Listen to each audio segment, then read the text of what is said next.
Welcome to the Center for Applied Mechatronics here at Alexandria Technical and Community College.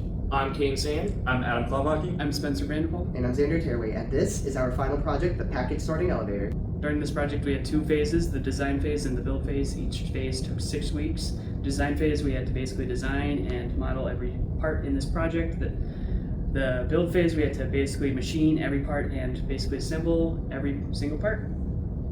We thought to do this project because it's something that we think could be easily replicated in the real world and upscaled to do actual packages. Something that just pretty much senses the material and then sends it to a specific spot. So that's why we chose to do it. For this project, we each had our own roles. I was the electrical expert, and for my first 6 weeks of the design phase, I was looking up PDFs, doing schematics for all of the electrical, like looking up PLCs, relays, the power supply. And then for the last 6 weeks of the building stage, I was building it all by putting the electrical wiring in, the power supplies, wiring it all up, and making sure that all the electrical is good for this. For the design phase, for me, I pretty much designed the whole machine, making sure everything would fit together correctly and not hit. And then the building phase, I had some help with some other people to cut out everything, make sure it all fit, make sure everything would work correctly, and yeah. I had the pneumatics part, during which I had to size and select every single part of pneumatics, like the cylinders, the valves, and the regulator, and made sure each ones were not bottlenecking the other. I was the PLC programmer. I did a lot of the simulating of the process during the design phase. Using both schematics from electrical and pneumatics, I was able to create a 2D environment simulation of the entire machine's process. That gave us a very good heading for when we entered the build phase, when we were actually able to power everything up, get everything moving. I helped with the routing of some devices as well as the actual downloading of the program. This project had many ups and downs, and now we're going up.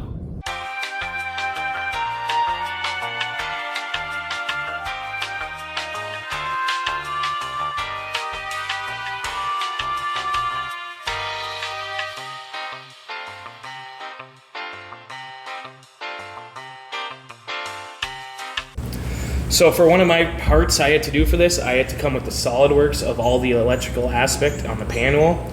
So I had to find the data sheets for all these parts and find the SolidWorks 3D parts and put them in. So here we got the power supply, we got the enclosure for the push buttons, the selector switches, our light. Here's our E-stop, and then we also got some relays, we got some fuses, we got the PLC.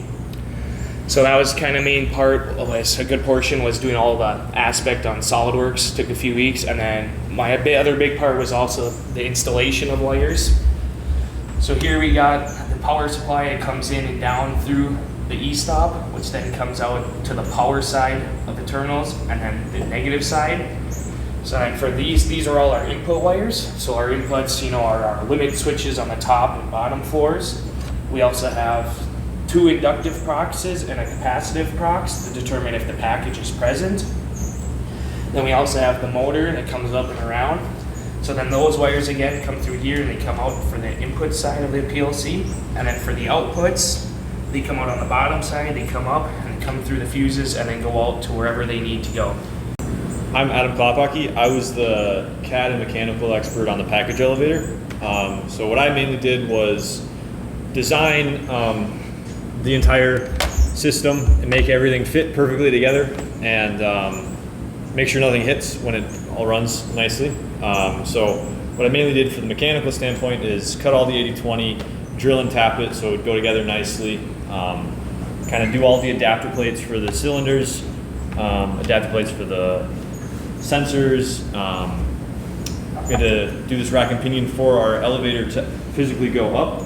The pneumatic section, here we have the escapement, the pusher, and the cylinder in the back here is the eject cylinder. So the escapement retracts and pushes out the block. This pusher pushes it onto the elevator assembly.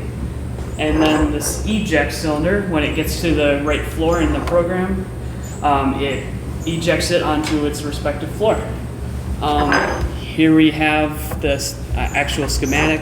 We have the respective valves for each cylinder, and the flow controls are each metering out the retraction side. And Here is the flow controls on the actual elevator assembly here. And here's the valves that we are sending to the cylinders. I'm responsible for a lot of the simulations over here. It's a very good combination of our pneumatic schematics and electrical. And you can see here when we push play, we're actually able to simulate the entire process over here using logic that I created in here and helped to make. So, you know, a lot of these components and stuff were all assisted from different departments, and I wasn't really able to do any of this without the assistance of everyone else. So once this side of thing was done and the simulation was complete, I was able to then actually make a real program that we were able to download onto the finished product. And all of this right here, just in simple ladder logic function. We had both a auto and manual coming out to a solid 32 rungs of logic.